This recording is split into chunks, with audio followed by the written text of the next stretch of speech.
Many of the times we go through the monographs in the pharmacopoeia and we found that there are multiple dissolution tests enlisted or given in the monograph.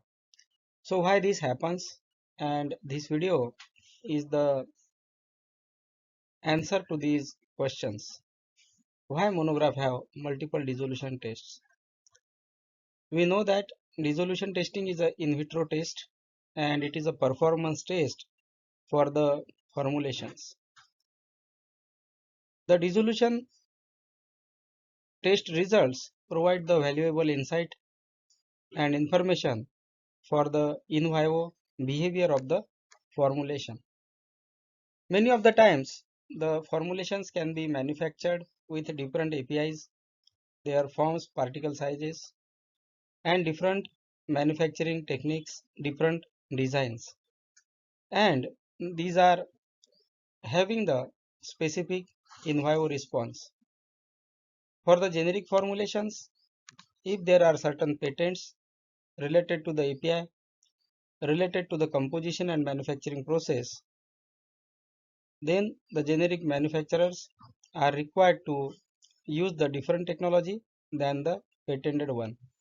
So the dissolution may be different, but the in vivo response may be the same. So what are the USP performance tests?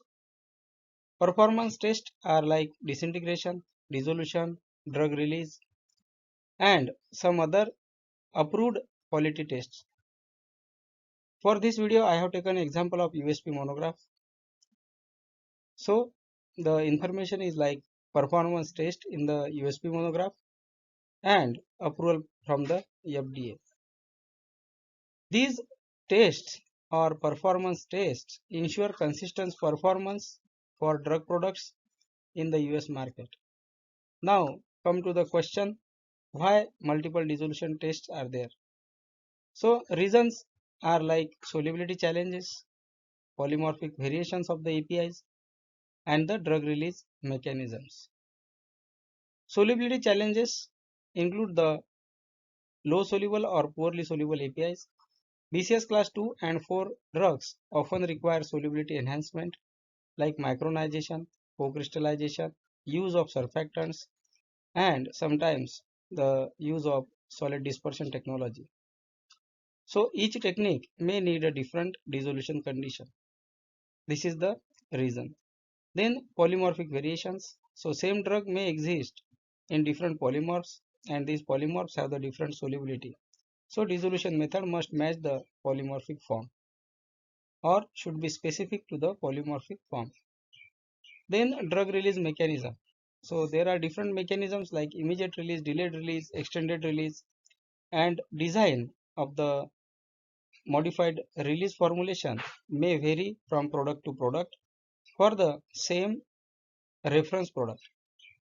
So generic manufacturers can make the generic version of the reference product in different ways.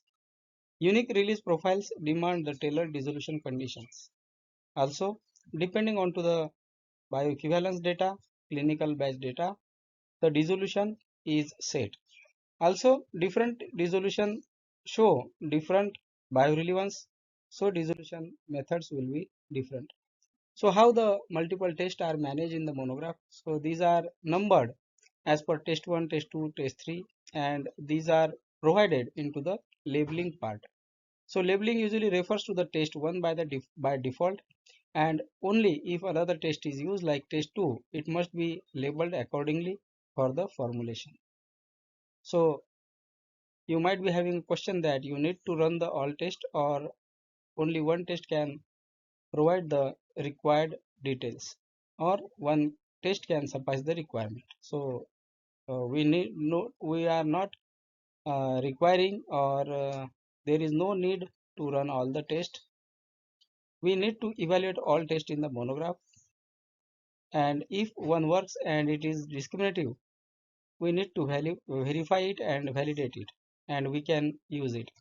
If none are suitable from the monograph, then we need to develop the product specific method and we should verify, validate it and show the discriminatory nature. USP monograph reflect the formulation diversity And multiple tests exist because one method cannot serve for all the versions of the same drug. For example, if I have made a tablet formulation with polymorph 1 or A, and if another applicant has made the same in the pellet formulation or MUPS formulation, and if the different polymorphic form is used, different technology is used, then the specific dissolution method will be developed by that applicant. So these tests are included in the monographs. This is the reason behind multiple tests for the dissolution or performance test for the same product in the pharmacopoeia monograph. Thank you for watching the video, and I hope uh, you have got good information and reason behind the multiple test for the dissolution. Thank you for watching the video.